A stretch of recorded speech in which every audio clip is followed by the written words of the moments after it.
नमस्कार विद्यार्थी मित्रांनो, आजच्या या व्हिडिओमध्ये आपण महत्त्वाचे गव्हर्नर जनरल अभ्यासणार आहोत। मित्रांनो बघा, कोणतीही परीक्षा असो आपल्याला गव्हर्नर जनरलवर प्रश्न आलेला पाहायला मिळतो। त्यासाठी अत्यंत महत्त्वाचा टॉपिक आहे गव्हर्नर जनरल। बघा, आपण गव्हर्नर जनरल अत्यंत महत्त्वाचे प्रश्न अभ्यासण्याचा प्रयत्न केलेला आहे या व्हिडिओमध्ये, तर व्हिडिओ शेवटपर्यंत बघा, नक्की तुम्हाला फायदा होईल।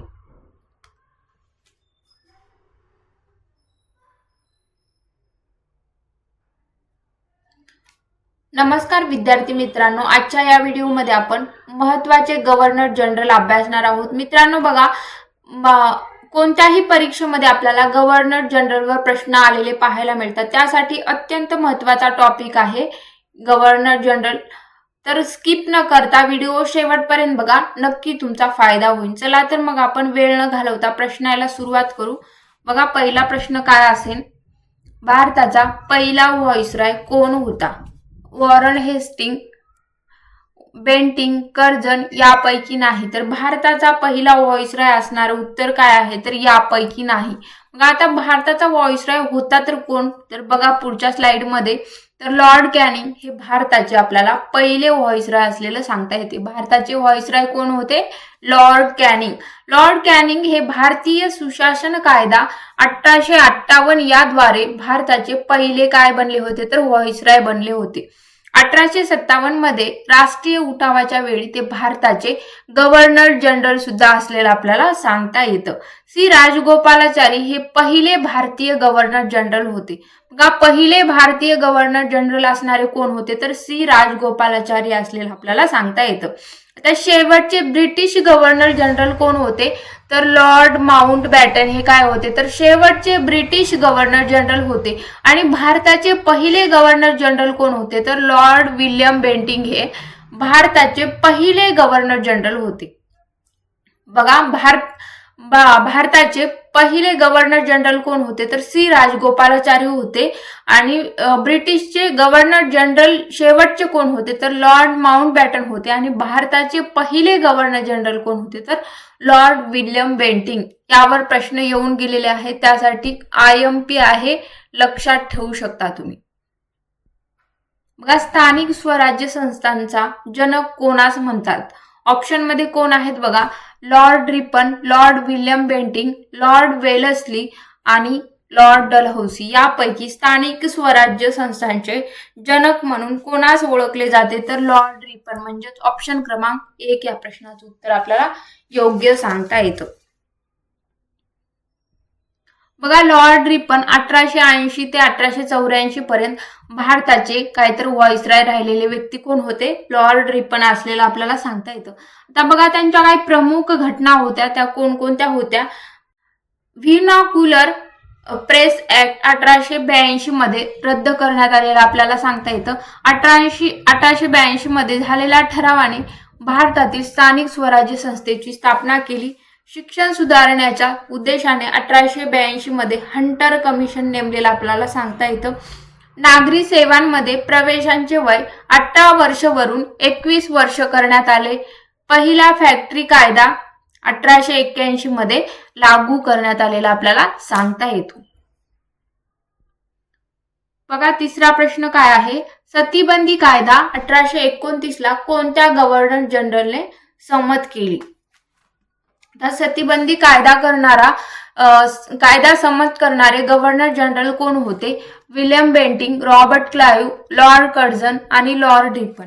यापैकी आपल्याला सतीबंदी कायदा संमत करणारे गव्हर्नर जनरल कोण सांगता येतात? तर विल्यम बेंटिंग। म्हणजेच ऑप्शन क्रमांक 1 या प्रश्नाचं उत्तर आपल्याला योग्य सांगता येतं। बघा, आता लॉर्ड विल्यम बेंटिंग 4 डिसेंबर 1829 रोजी सतीबंदीचा कायदा केला आणि सती जाणे हा फौजदारी गुन्हा म्हणून घोषित करण्यात आलेला आपल्याला सांगता येतं 4 डिसेंबर 1829 रोजी। सध्या भारतात 1987 चा सतीबंदीचा अधिनियम जारी आहे। आणि सती जाणे व सती प्रथेचा गौरव करणे या दोन्ही गोष्टीवर बंदी आपल्याला केलेली सांगता येते। सतीची प्रथा बंद व्हावी म्हणून प्रयत्न करणारे कोण होते? बघा, तर राजाराम मोहन राय आणि नाना शंकर शेठ हे काय होते? तर सतीची प्रथा बंद व्हावी म्हणून प्रयत्न करणारे आपल्याला 2 व्यक्ती सांगता येतात। खालीलपैकी व्हॉइसरॉय त्यांच्या कार्यकालानुसार चढत्या क्रमाने लावा. तर चढता क्रम काय योग्य असणार आहे? Lord Canning, Lord Ripon, Lord Dalhousie आणि लॉर्ड कर्झन. तर ऑप्शन क्रमांक 2 या प्रश्नाचं उत्तर योग्य असणार आहे अ, ब, क, ड. बघा आता लॉर्ड कॅनिंगचा कार्यकाळ काय होता? तर 1858 ते 1862. लॉर्ड रिपन 1880 ते 1884. लॉर्ड डफरिन 1884 ते 1888 आणि लॉर्ड कर्झन 1899 ते 1905. भारतीय सिव्हिल सेवेचा जनक कोणास म्हणतात? डलहौसी, कॉर्नवॉलिस, वॉरन हेस्टिंग आणि लॉर्ड मिंटो यापैकी भारतीय सिव्हिल सेवेचा जनक म्हणून कोणास ओळखले जाते? कॉर्नवॉलिस. म्हणजेच ऑप्शन क्रमांक 2 या प्रश्नाचं उत्तर आपल्याला योग्य सांगता येतं. कॉर्नवॉलिस यांना ओळखलं जातं. मग आता कॉर्नवॉलिस 1786 ते 1793 चे काय होते? तर गव्हर्नर जनरल असलेलं आपल्याला सांगता येतं. भारतीय सिव्हिल सेवेचे जनक कोणास म्हटले जाते? तर कॉर्नवॉलिस यांना म्हटलं जातं. प्रशासकीय व्यवस्थेच्या युरोपियनकरणावर भर दिला. सर्व उच्च पदे इंग्रजांसाठी आरक्षित केली गेली. भ्रष्टाचार बंदी करण्यासाठी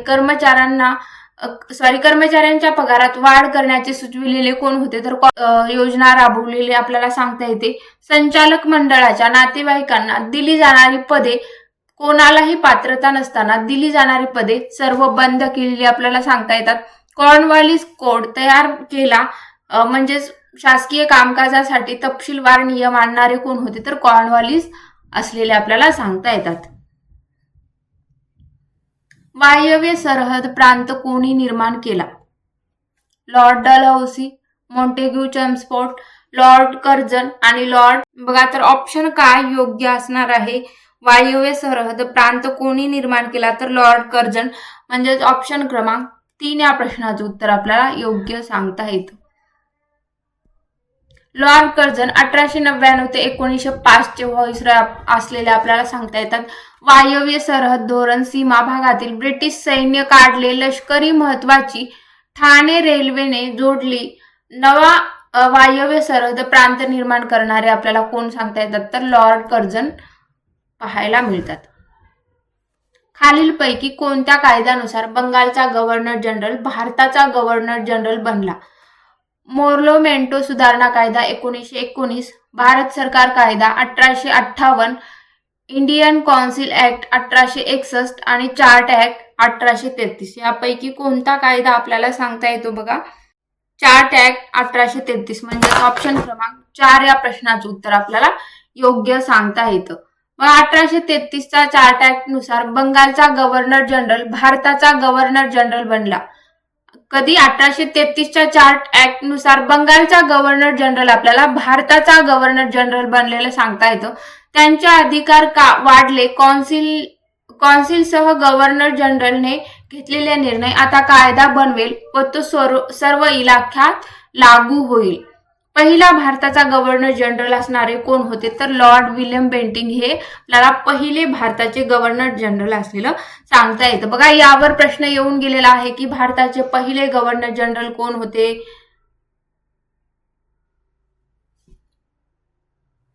खालीलपैकी कोणत्या वर्षी रॉबर्ट क्लाइव्हने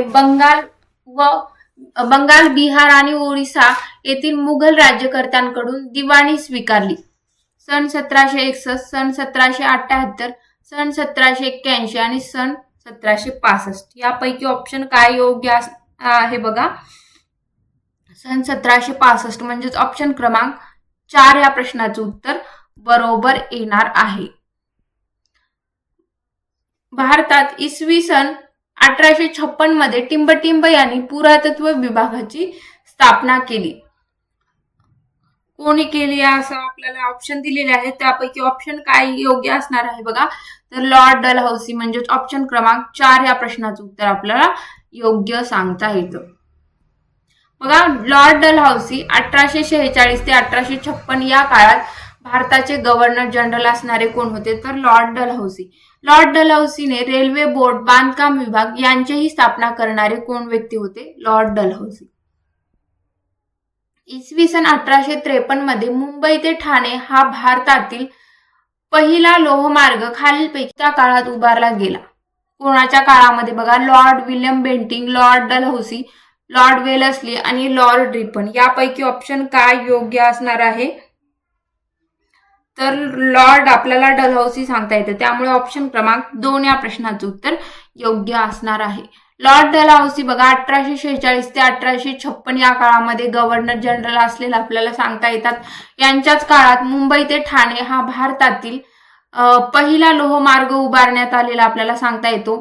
16 एप्रिल 1853 या दिवशी बोरी बंदर म्हणजेच मुंबई ते ठाणे या मार्गावर देशातील पहिले रेल्वे सुरू झाली. बघा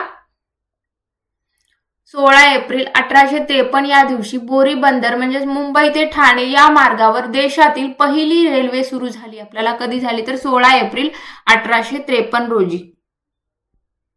टिंबटिंब यांनी भारतात इंग्रजी शिक्षणाचा पाया घातला. आता इंग्रजी शिक्षणाचा पाया घालणारे कोण होते? Lord Curzon, Lord Macaulay, Lord Ripon आणि लॉर्ड मेंटो. यापैकी ऑप्शन काय योग्य असणार आहे? बघा तर लॉर्ड मेकॉले म्हणजे ऑप्शन क्रमांक 2 या प्रश्नाचं उत्तर आपल्याला योग्य सांगता येतं. लॉर्ड मेकॉले यांनी भारतात इंग्रजी शिक्षणाचा पाया घातलेलं सांगता येतं. आता लॉर्ड विल्यम बेंटिंक या गव्हर्नर जनरलच्या काळात 1835 मध्ये शिक्षणाचे माध्यम इंग्रजी करण्यात आले. वा लॉर्ड विल्यम बेंटिंक या गव्हर्नर जनरलच्या काळात 1835 मध्ये शिक्षणाचे माध्यम इंग्रजी करण्यात आले. 2 फेब्रुवारी 1835 रोजी मेकॉलेने गव्हर्नर जनरल कौन्सिल समोर इंग्रजीचे समर्थन केलेलं आपल्याला सांगता येतं. 2 एप्रिल 1835 रोजी. 7 मार्च 1835 रोजी ठराव संमत करून शिक्षणाचे माध्यम इंग्रजी केलेलं आपल्याला सांगता येतं. कधी केलं तर 7 मार्च 1835 रोजी. पुढे चला, पुढील व्हाईसरायची त्यांच्या कारकिर्दीनुसार सुरुवातीपासून ते अलीकडच्या काळापर्यंतची मांडणी करा. बघा Lord Ripon, Lord Curzon, Lord Canning आणि लॉर्ड मेयो. आपल्याला योग्य क्रम लावायचा सांगलेला आहे. तर काय योग्य असणार आहे? बघा ऑप्शन क्रमांक आपल्याला 3 या प्रश्नाचं उत्तर योग्य सांगता येतं. 3, 4, 1, 2. बघा लॉर्ड कॅनिंग 1858 ते 1862, लॉर्ड मेयो 1869 ते 1872 सांगता येतं. लॉर्ड रिपन 1876 ते 1880 आणि लॉर्ड कर्झन 1899 ते 1905 सांगता येतं.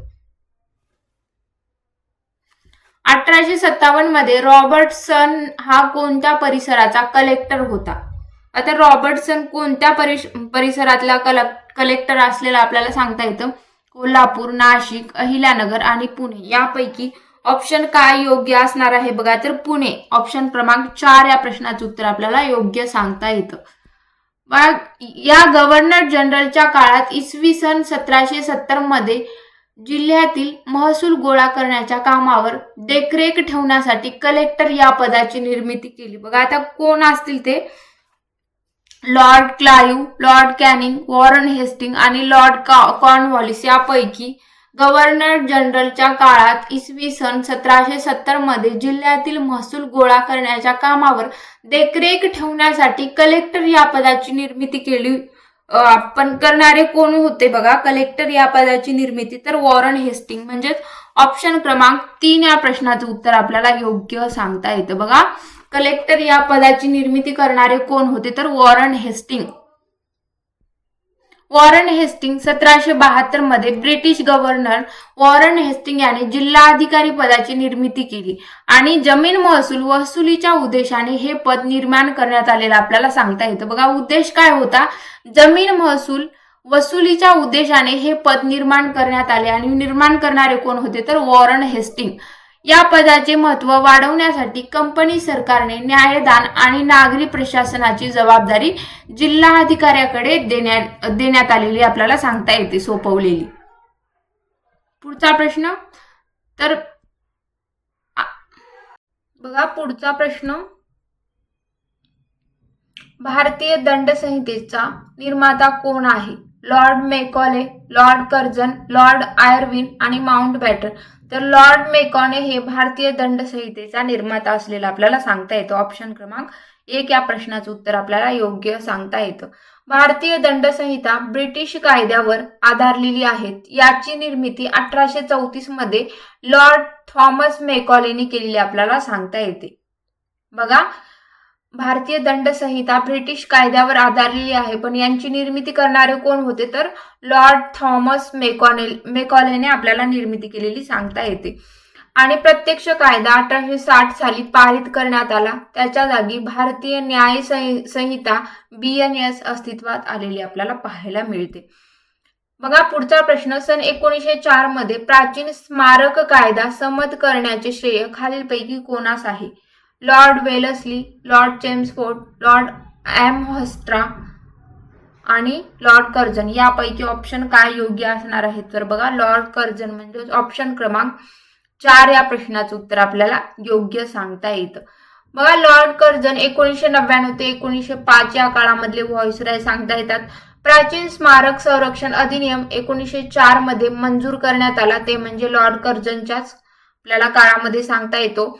लॉर्ड कर्झनच्या काळात तो पारित झाला. हा अधिनियम भारतीय पुरातत्व संरक्षण ASI द्वारे प्राचीन भारतीय स्मारकाचे जतन आणि पुनर्संचय करतो. पुढचा प्रश्न. टिंबटिंब या व्हॉइसरॉयच्या कारकिर्दीत इसवी सन 1911 ते 12 मध्ये भारताची राजधानी कोलकात्याहून दिल्ली येथे नेण्यात आली. बघा, आता कोणाच्या सांगण्यानुसार नेण्यात आली? तर लॉर्ड आपल्याला हार्डिंग सांगता येतो, म्हणजेच ऑप्शन क्रमांक 1 या प्रश्नाचं उत्तर योग्य सांगता येतं. लॉर्ड हार्डिंग बघा 1910 ते 1916 या काळातले आपल्याला व्हॉइसरॉय सांगता येतात. 12 डिसेंबर 1911 रोजी ऐतिहासिक दिल्ली दरबारामध्ये ब्रिटिश साम्राज्याचे सम्राट जॉर्ज पंचम यांनी भारताची राजधानी कलकत्त्याहून दिल्लीला हलविण्याची घोषणा केली. बघा, जॉर्ज पंचम यांनी कलकत्त्यावरून दिल्लीवर हलविण्याची घोषणा केली आपल्याला सांगता येते. पुढचा प्रश्न. ब्रिटिश हिंदुस्थानाचे पहिले गव्हर्नर जनरल कोण होते? बघा, कोण होते? Lord Canning, Lord Mountbatten, Warren Hastings आणि जनरल डायर. यापैकी ऑप्शन काय योग्य असणार आहे? तर वॉरन हेस्टिंग म्हणजेच ऑप्शन क्रमांक 3 या प्रश्नाचं उत्तर आपल्याला योग्य सांगता येतं. वॉरन हेस्टिंग 1772 ते 1785 या काळातले व्हॉइसरॉय सांगता येतात, म्हणजेच गव्हर्नर जनरल. 1773च्या रेग्युलेटिंग ऍक्ट नुसार बंगालचा गव्हर्नर जनरल हा गव्हर्नर जनरल बनलेला आपल्याला सांगता येतो. तो बंगालचा शेवटचा गव्हर्नर जनरल सुद्धा असलेला आपल्याला सांगता येतं, ते म्हणजे वॉरन हेस्टिंग. पुणे करारास कारणीभूत ठरलेला जातीय निवाडा 1932 मध्ये प्रसिद्ध झाला. हा निवाडा इंग्लंडचे पंतप्रधान टिंबटिंब यांनी जाहीर केला. बघा, इंग्लंडचे पंतप्रधान आणि त्यांच्यासोबत कोण होते? तर आपल्याला ऑप्शन दिलेले आहेत, त्यापैकी ऑप्शन काय योग्य असणार आहे? बघा, तर रॅमसो मॅकडोनाल्ड्स म्हणजेच ऑप्शन क्रमांक 3 या प्रश्नाचं उत्तर योग्य सांगता येतं. तर इंग्लंडचे पंतप्रधान रॅमसो मॅकडोनाल्ड्स यांनी 16 ऑगस्ट 1932 रोजी जातीय निवाडा जाहीर केला. बघा, तारीख महत्वाची आहे की जातीय निवाडा कधी जाहीर केला? तर 16 ऑगस्ट 1932 रोजी. दुसऱ्या गोलमेज परिषदेत भारतीय प्रतिनिधीमध्ये एकमत न होऊ शकल्याने रॅमसे मॅकडोनाल्ड्स यांनी सांगितल्याप्रमाणे स्वतःच एक जातीय निवाडा जाहीर केलेला आपल्याला सांगता येते. ब्रिटिशकालीन भारतात कायद्याची संहिता निर्माण करण्यासाठी प्रथम विधी समिती कोणाच्या अध्यक्षतेखाली स्थापन झाली होती? बघा, ऑप्शन दिलेले आहेत. ऑप्शन काय योग्य असणार आहे? तर ऑप्शन क्रमांक आपल्याला 4 या प्रश्नाचं उत्तर योग्य सांगता येतं, लॉर्ड मेकॉले. ऑप्शन क्रमांक 4. बघा, खालीलपैकी कोणाला भारतातील आर्थिक विकेंद्रीकरणाचा जनक म्हणून ओळखतात? आर्थिक विकेंद्रीकरणाचे जनक म्हणून ओळखणारे कोण व्यक्ती आहेत? Lord Canning, Lord Dalhousie, Lord Hardinge, Lord Mayo. यापैकी आर्थिक विकेंद्रीकरणाचे जनक म्हणून ओळखले जाणारे व्यक्ती कोण असतील?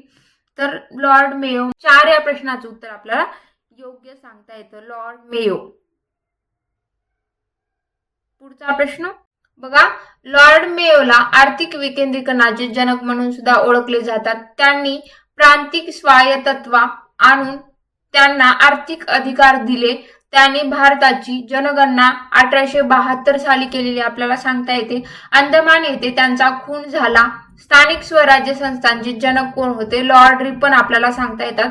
आर्थिक विकेंद्रीकरणाचे जनक कोण होते? तर लॉर्ड मेयो होते. आणि वर्तपत्रांचा मुक्तिदाता म्हणून कोणाला ओळखले जाते होते? तर चार्ल्स मेटकॉफ. पुढे चला. जालियनवाला बाग अमृतसर येथे निरपराध लोकांवर अमानुष गोळीबार करणाऱ्यांच्या अधिकाऱ्यांचे नाव टिंबटिंब होय. तर ऑप्शन दिलेले आहेत. ऑप्शन काय योग्य असणार आहे? तर जनरल डायर म्हणजे ऑप्शन क्रमांक 1 या प्रश्नाचं उत्तर आपल्याला योग्य सांगता येतं. तर सती प्रतिबंधक कायदा खालीलपैकी कोणाशी संबंधित आहे?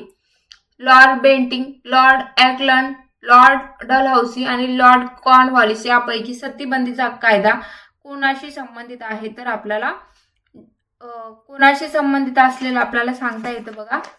ऑप्शन क्रमांक लॉर्ड बेंटिंग म्हणजेच ऑप्शन क्रमांक 1 या प्रश्नाचं उत्तर आपल्याला योग्य सांगता येतं. बघा, लॉर्ड बेंटिंग सती प्रथा प्रतिबंधक कायदा 1829 साली केलेला आपल्याला सांगता येतो. सती म्हणजे पतीच्या निधनानंतर पत्नीचे स्वतःला चितेवर जाळून घेणे होय. सहकार्य कोण करणारे होते? तर राजाराम मोहन राय यांनी केलेला आपल्याला सांगता येतं सती प्रथेला. बघा, 1829 सती प्रथा प्रतिबंध कायदा आपल्याला सांगता येतो.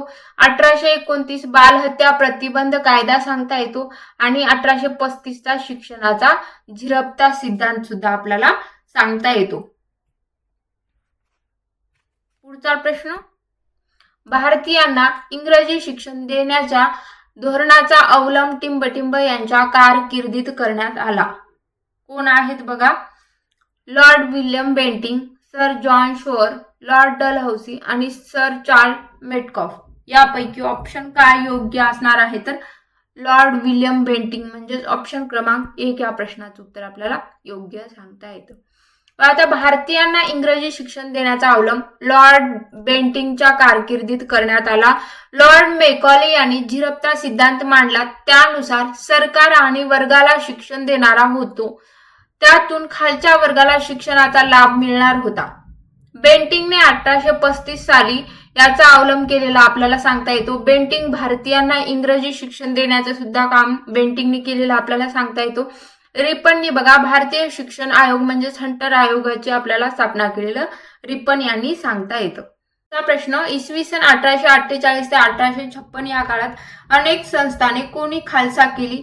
Lord Ripon, Lord William Bentinck, Lord Cornwallis आणि लॉर्ड डलहौसी यापैकी अनेक संस्थाने खालसा करणारे कोण व्यक्ती होते? तर ऑप्शन क्रमांक 4 या प्रश्नाचं उत्तर आपल्याला योग्य सांगता येतं. Lord Dalhousie. आता 1848 ते 1856 या काळात लॉर्ड डलहौसी याने अनेक संस्थाने खालसा केलेली आपल्याला सांगता येतात. डलहौसीने राज्यकारभार, अनियमितता आणि दत्तक वारसा नामंजूर अशी कारणे देऊन अनेक संस्थाने खालसा केलेली आपल्याला सांगता येतात. महाराष्ट्रात खालसा संस्थाने नागपूर, सातारा, वनाड अशा ठिकाणी आपल्याला पाहायला मिळतात. तैनाती फौजेची पद्धत कोणी सुरू केली? Lord Hastings, Lord Curzon, Lord Wellesley, Lord Dalhousie यापैकी तैनाती फौजेची पद्धत सुरू करणारे कोणते व्हाईसरॉय होते? लॉर्ड वेलस्ली म्हणजेच ऑप्शन क्रमांक 3 या प्रश्नाचं उत्तर आपल्याला योग्य सांगता येतं. तैनाती फौजेची पद्धत लॉर्ड वेलस्ली यांनी सुरू केली. त्यानुसार भारतीय राज्य स्वतःचे सैन्य ठेवणार नाहीत असं सांगितलेलं आपल्याला सांगता येतं. खर्च संस्थानाने घ्यावा व परराष्ट्राशी संबंध इंग्रजांच्या मदतीने ठेवावेत असं पण त्यामध्ये नमूद केलेलं आपल्याला सांगता येतं. 1798 साली सर्वप्रथम निजामाने तैनाती फौज स्वीकारली. तैनाती फौज स्वीकारल्याने भारतीय संस्थाने खालसा केलेली आपल्याला सांगता येतात. बंगालची फाळणी कोणी केली? Lord Curzon, Lord Ripon, Lord Dalhousie, Lord Ripon यापैकी बंगालची फाळणी करणारे कोण व्यक्ती होते? लॉर्ड कर्जन म्हणजे ऑप्शन क्रमांक 1 या प्रश्नाचं उत्तर आपल्याला योग्य सांगता येतं. तर लॉर्ड कर्जन 1905 साली बंगालची फाळणी केलेली आपल्याला सांगता येतं. हिंदू मुस्लिम प्रदेशांचे विभाजन करणे हा त्याचा उद्देश असलेला आपल्याला सांगता येतो. आणि 16 ऑक्टोबर 1905 रोजी राष्ट्रीय दुखावता दिन काँग्रेसने पाळलेला आपल्याला सांगता येतो? 16 ऑक्टोबर 1905 रोजी. विद्यापीठ कायदा कोणत्या कमिशनच्या शिफारशीवर आधारित आहे? Hunter commission, Sadler commission, Raleigh commission आणि वुड्स कमिशन. तर रॅले कमिशन म्हणजे ऑप्शन क्रमांक 3 या प्रश्नाचं उत्तर आपल्याला योग्य सांगता येतं. बघा 1899 साली आलेल्या गव्हर्नर जनरल लॉर्ड कर्झनने सर्वच क्षेत्रात सुधारणा चालू केलेली आपल्याला सांगता येते. 1902 साली विद्यापीठ सुधारणासाठी रॅले कमिशनची स्थापना करण्यात आली आणि रॅले कमिशनच्या शिफारशीनुसार 1904 साली विद्यापीठ कायदा करण्यात आला. या कायद्याने विद्यापीठाचे सरकारी प्रतिनिधित्व वाढवण्यात आलेलं आपल्याला पाहायला मिळते. आजचे हे प्रश्न कसे वाटले नक्की कमेंट बॉक्समध्ये कळवा. धन्यवाद.